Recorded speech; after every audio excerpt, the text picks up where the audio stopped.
خیر رمضان میں ایک بار پھر سے آپ کو خوش آمدید۔ اب ذکر ایک اور بہت بڑی ہستی کا ہم کریں گے، اور ایسا ہو ہی نہیں سکتا کہ ان کا ذکر آج کی ٹرانسمیشن میں نہ کیا جائے۔ ذکر کریں گے حضور غوث اعظم شیخ سیدنا عبدالقادر جیلانی رحمۃ اللہ علیہ کا۔ آج ان کا یوم ولادت، ہم نے چاہا کہ ہم اس پر بھی بات کریں۔ سر، سب سے پہلے آج ایک اور خوبصورت بڑی ہستی کا یوم ولادت ہے۔ بہت خوشی کا دن ہے، یہ خوشی بھی ہے۔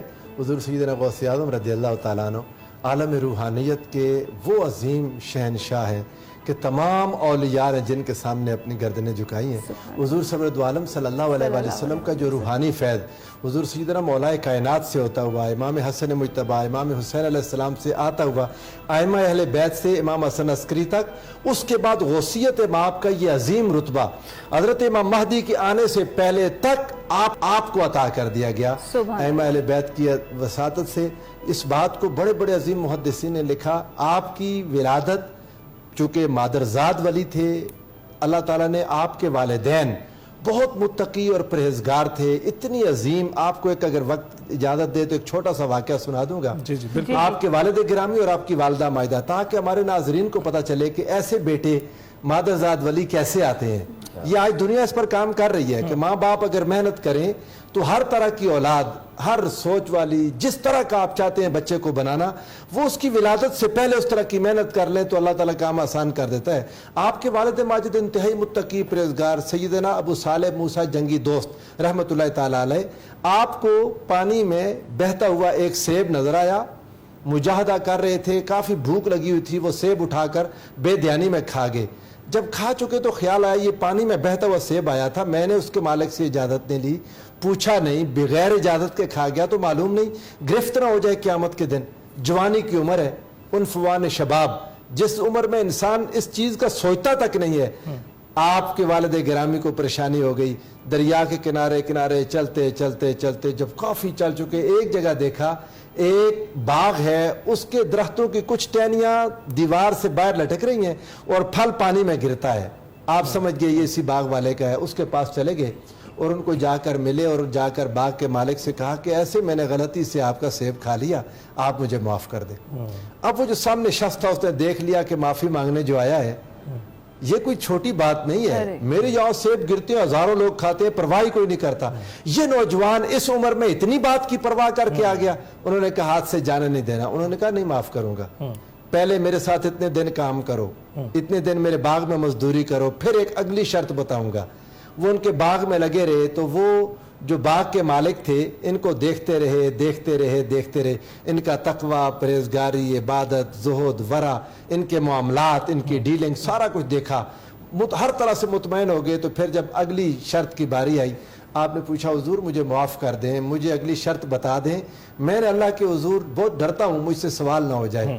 تو وہ باغ کے مالک انہوں نے آپ سے کہا کہ بات یہ ہے کہ میری ایک بیٹی ہے، آنکھوں سے اندھی ہے، زبان سے گونگی ہے، کانوں سے بہری ہے، ٹانگوں سے لاچار چل نہیں سکتی، تو میں اس کے ساتھ شادی کرنی ہوگی۔ ایک بار پریشان ہو گئے، ظاہر ہے ایک جوان آدمی کی اپنے امنگیں ہوتی ہیں، کچھ خواب ہوتے ہیں، لیکن پھر قیامت کا خیال آیا کہ بھئی سیب تو معاف کروانا ہے۔ آپ نے کہا ٹھیک ہے میں چاہتا ہوں، میں یہ بات بھی مان لوں گا، بس قیامت کے دن مجھے معافی مل جائے، یہ بات بھی مان جاؤں گا۔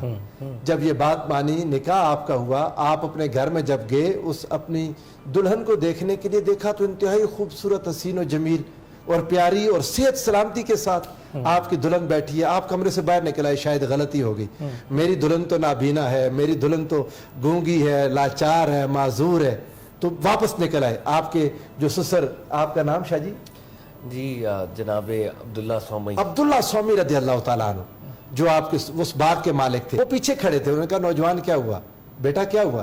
آپ عرض کرنے لگے حضور وہ تو دیکھ بھی سکتی ہے، وہ سن بھی سکتی ہے، وہ تو معذور نہیں ہے کسی بھی صورت۔ فرمایا میری یہی بیٹی ہے، اس کو اندھا اس لیے کہا تھا کہ اس نے آج دن تک کسی غیر محرم پر نظر نہیں ڈالی، اس کو بہرا اس لیے کہا تھا کہ رسول اللہ کی شریعت کے خلاف کوئی بات اس کے کان میں آج تک نہیں گئی، اس کو گونگا اس لیے کہا کہ اللہ اس کے رسول کی مرضی کے خلاف یہ آج تک نہیں بولی، اور اس کو معذور ٹانگوں سے کہ گناہ کے کام کی طرف چل کر نہیں گئی۔ آپ نے اللہ کا شکر ادا کیا جب یہ باپ ہو جو سیب کے ایک دانے کی معافی کے لیے اتنی محنت کرے, اور وہ اس طرح کی ماں ہو, تو بیٹا پھر غوث اعظم شیخ عبد القادر جیلانی ہوتا ہے. پروفیسر فہد, آپ کچھ ایڈ کرنا چاہیں گے اتنی بڑی شخصیت؟ جی بہت ہی خوبصورتی کے ساتھ پروفیسر صاحب نے ٹریبیوٹ پیش کیا. دیکھیں پروفیٹ صلی اللہ علیہ وآلہ وسلم کی جو حدیث پاک ہے یہ ہمارے پیش نظر رہنی چاہیے. جب آپ نے فرمایا کہ میں 2 وزنی چیزیں چھوڑ کے جا رہا ہوں, قرآن اور اہل بیت, سبحان اللہ. اور پھر یہ بھی فرمایا کہ یہ قرآن اور میری جو فیملی ہے یہ قیامت تک یہ اکٹھی رہے گی حتیٰ کہ حوض پر مجھ سے ملاقات کرے گی. تو پروفیٹ صلی اللہ علیہ وآلہ وسلم ہمیں یہ ارشاد فرما رہے ہیں, تلقین کر رہے ہیں, میرے خانوادے میں ایسے بڑے بڑے لوگ پیدا ہوں گے جو قرآن کے کسٹوڈین ہوں گے, جو میری سنت کے کسٹوڈین ہوں گے, پروٹیکٹرز ہوں گے. اور شیخ عبد القادر جیلانی, ان کا ٹائٹل ہے الحسنی والحسینی, وہ پروفیٹ صلی اللہ علیہ وآلہ وسلم کی حسنی اور حسینی فیض کے مینیفیسٹ کرنے والے ہیں. تو مجھے اس پلیٹ فارم سے 2 باتیں جو میں کوئکلی کہنا چاہوں گا. نمبر 1, بڑی پرسنالٹیز کو سیکٹیرین بائنریز میں نہ دیکھیں, فرقہ واریت کی نظر نہ کریں. یہ لوگ مشترکہ ہیں, ہم سب کے ہیں, انہوں نے ہمارے ہیروز ہیں, کلیکٹیو ہیریٹیج کا پارٹ ہے. نمبر 2, اگر مجھے ان پرسنالٹیز کا علم نہیں ہے, ان کی ٹرو نالج سے میں دور ہوں, تو میں ان کو ٹارگٹ نہ کروں, میں ان کو ڈیفینڈ کروں, میں ان کو پریز کروں, میں ان کے جاننے کی کوشش کروں. شیخ عبد القادر جیلانی رضی اللہ تعالیٰ عنہ, افریقہ میں ان کا انفلوئنس, سوڈان میں ان کا انفلوئنس, موروکو میں ان کا انفلوئنس, سب کانٹیننٹ میں ان کا انفلوئنس, وہ ان کے لوگ تھے. جیسے آج میں ایک پروگرام میں بات کر رہا تھا, کروسیڈ, صلیبی جنگیں ہوئی نا, بیت المقدس چھن گیا ہم سے, تو سلطان صلاح الدین ایوبی نے جا کے دوبارہ اس کو باگزار کرایا. سلطان صلاح الدین ایوبی کون تھا؟ بچپن میں شیخ عبد القادر جیلانی کی دعا اس کو ملی تھی. ان کے والد جو تھے وہ اس مدرسے کے اسٹوڈنٹ تھے جو شیخ عبد القادر جیلانی نے قائم کیا تھا. نور الدین زنگی کون تھا؟ شیخ عبد القادر جیلانی کے مدرسے کی یہ لائٹس ہیں. تو ایک بہت بڑا influence, social influence, intellectual influence, spiritual influence وہ شیخ عبد القادر جیلانی کا. میں حضرت کی کچھ وصیتیں ہیں, نصیحتیں ہیں جو مجھے کچھ فکرے یاد آتے ہیں. فتوح الغیب آپ کی بڑی شاندار وہ ایک ایسے آپ کے لیکچرز کی کمپائلیشن ہے. فرماتے ہیں کہ میں چاہتا ہوں کہ جو مجھے فالو کرے وہ یہ کچھ کام کر لیا کرے. نمبر 1 فرماتے ہیں کبھی قسم نہ کھانا, اللہ کے نام کی قسم نہ کھانا. ہم تو قسمیں کھا رہے ہیں اور جھوٹی قسمیں کھا رہے ہیں. وہ کہہ رہے ہیں الرٹ ہو جاؤ, اللہ کا نام تمہاری دنیاوی ٹرانزیکشنز کے لیے نہیں ہے. فرمایا کبھی وعدہ نہ کرنا, اگر وعدہ کر لیا ہے کبھی وعدے کے خلاف نہ جانا. اور پھر ایک جگہ فرماتے ہیں, اور یہ 3 باتیں میں ضرور کرنا چاہوں گا, کسی پر لعنت نہ کرنا, یہ لفظ کبھی نہ بولنا. یہ ساری مخلوق رب کا کنبہ ہے, تمہیں اللہ رب العزت نے یہ اتھارٹی نہیں دی کہ تم ان پہ لعنت کرو, نعوذ باللہ. پھر فرماتے ہیں کبھی کسی کو بددعا نہ دینا, حتیٰ کہ تم پر ظلم ہوا ہو, لوگوں نے تمہارے حقوق کو غصب کیا ہو, تم پھر بھی بددعا نہ کرنا, کیونکہ رب تعالیٰ کے ہاں جو تمہارے مقامات ہیں وہ بہت بلند ہیں. تو یہ وہ ٹیچنگ ہے. اور ایک بات جو آخری انہوں نے فرمائی جو میں لازمی آپ کے ساتھ شیئر کرنا چاہوں گا, کہتے ہیں امت مسلمہ میں کبھی کسی پر کفر کا یا نفاق کا کہ یہ ہپوکریٹ ہے یا منافق ہے یہ فتویٰ نہ دینا. جو شخص نبی علیہ الصلوۃ والسلام کا کلمہ پڑھتا ہے اس کو اپنا سمجھنا. تو ہم نے اس ٹرانسمیشن کے تھرو, ان ہستیوں سے جڑنے کے تھرو, ہم نے سیکٹیرینزم کے جن کو جو ہے نا اس کو شکست دینی ہے. امت مسلمہ نے اکٹھا ہونا ہے تاکہ سرکار دو عالم ہم سے راضی ہوں صلی اللہ علیہ وسلم. اتنا خوبصورت ذکر اور کرنے والے جب آپ دونوں جس طریقے سے کریں, دل ہی نہیں چاہ رہا کہ آپ کو روکا جائے ہم, لیکن وقت کی قلت کے باعث. ڈاکٹر صاحبہ بس کچھ ہی ٹائم رہ گیا ہے, روزہ کھلنے والا ہے, کچھ احتیاطی تدابیر بتا دیں. خاص طور پہ کچھ ہمارے جو حضرات ہیں جو اسموکرز ہیں, انہوں نے جیسے ہی افطاری کرنی ہے کھجور بعد میں منہ میں جاتا ہے اور انہیں اسموک لازمی کرنا ہے, یہ کتنا زیادہ ڈینجرس ہے, ذرا اس پہ بھی بتائیں. یہ ہے کہ اسموکنگ جو ہے وہ ہم جگہ جگہ دیکھ رہے ہیں, تمباکو نوشی سے پرہیز کرنا ہے اور وہ کرنا ہے. رمضان کا اتنا خوبصورت مہینہ ہے اور اس مہینے کا یہی مطلب ہے کہ پیشنس, اپنی چیزوں کو تبدیل کرنا اور اپنے اندر تحمل لے کر آنا اور ان بری عادات سے محفوظ رہنا جو کہ ہم تھرو آؤٹ پورے سال کر رہے ہوتے ہیں, تاکہ ہماری آگے کی جو ہیبٹس ہیں وہ ڈیولپ ہو سکے. سو جتنا ہو سکے یہ اسموکنگ ایک چیز ہمیشہ میں ہی نا اپنے پیشنٹس کو بھی کہتی ہوں کہ ایک چیز آپ کو پتہ ہے کہ وہ زہر ہے اور آپ کو نقصان دے رہی ہے آپ کی صحت پہ, پھر بھی اگر ہم پی رہے ہیں تو ہم سے بڑا, ہماری ذات سے بڑا ہم کوئی دشمن نہیں ہے. سو جتنا کوئٹ کر سکتے ہیں ایز سون ایز پاسبل ضرور کریں, اور ہر چیز کھائیں اس مہینے پہ, جتنا آپ اس چیز کو, اس رمضان کو آپ انجوائے کر سکتے ہیں آپ کریں, لیکن ایک اعتدال میں, ایک ماڈریٹ کوانٹٹی میں, تاکہ آپ بیمار ہو کر ہاسپٹلائز نہ ہو. بالکل ٹھیک ہے. ہم نے ڈاکٹر سمن نے جس طرح سے بتایا کہ اسموکنگ نہیں کرنی, بہت ساری ایسی بھی چیزیں ہیں جو آپ کھانے کی ٹیبل پر رکھ دیتے ہیں اور فوراً کھانے لگ جاتے ہیں, اس پر بھی بہت بحث ہوگی.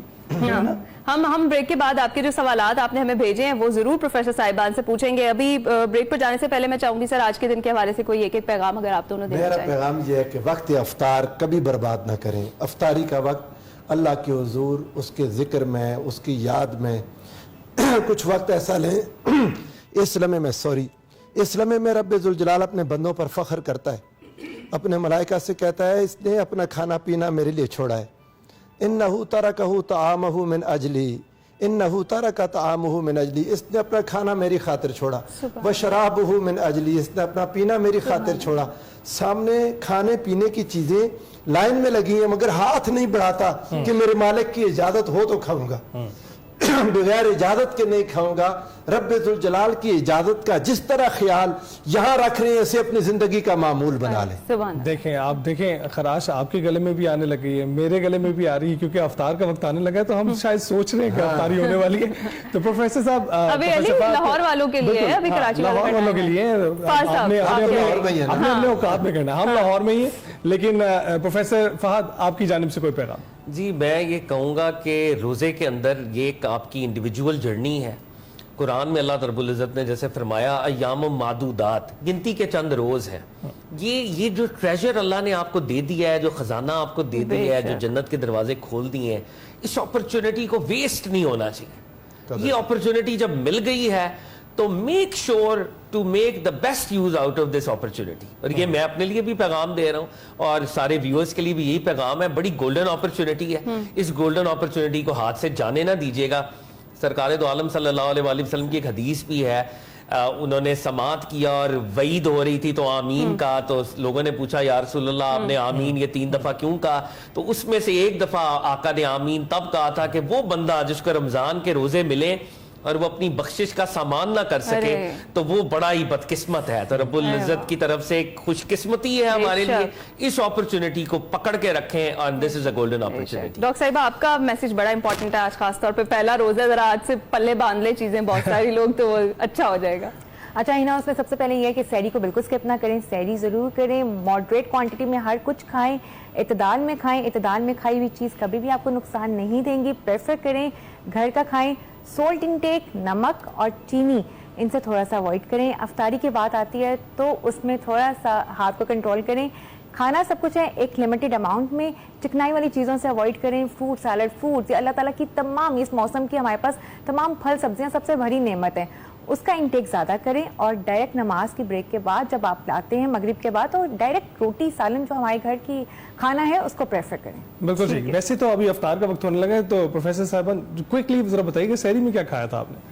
ہاں میں نا جی, آج میں اور شاہ جی اکٹھے تھے سحری میں, اور سارے دن یہ افسوس رہا کہ آج چائے نہیں ملی. ادھر کا ہمارا میزبان سوچے گا میں نے آج آن لائن کہہ دیا تاکہ کل سے ہمیں اگر کبھی دوبارہ جائے تو چائے ملے. میں چائے کا شوقین ہوں, لیکن یہ کہ پراٹھا کھایا میں نے اور شاہ جی نے دونوں نے. آپ دوبارہ آگے ان سے پوچھیں گے نا تو اکٹھا کر دیتا ہوں. پراٹھا تھا, تھوڑا سا سالن تھا, تھوڑا سا دہی تھا, ہم نے کھایا اور ماشاءاللہ بہت مزہ آیا, بہت مزہ. آپ کو کسی چیز کی رہ گئی طلب کے؟ مجھے تو ہونا چاہیے تھا, بلکہ ہم کیونکہ ایک ٹرانسمیشن میں اکٹھے تھے تو ہماری گپ شپ بھی, لائٹ ہارٹیڈ کنورسیشن بھی, اس لیے مزہ دوبالا ہو گیا. پروفیسر صاحب کی پریزنس تو ویسے ہی مزے کو دوبالا. اچھا مجھے نا پراٹھا بہت اچھا لگتا ہے, پراٹھا بہت اچھا لگتا ہے. اچھا نہیں لگتا مجھے صبح جاگنے, پتہ نہیں ڈاکٹر صاحب منع نہ کر دیں, میں اپنی مسز سے کہتا ہوں کئی بار کہ مجھے صبح جاگنے کی جو خوشی ہوتی ہے ان میں سے ایک یہ بھی ہے کہ کچھ دیر بعد پراٹھا. ارے واہ, تو آج کل آپ کی سحری کی یہ خوشی ہے کہ آپ نے پراٹھا اور چائے.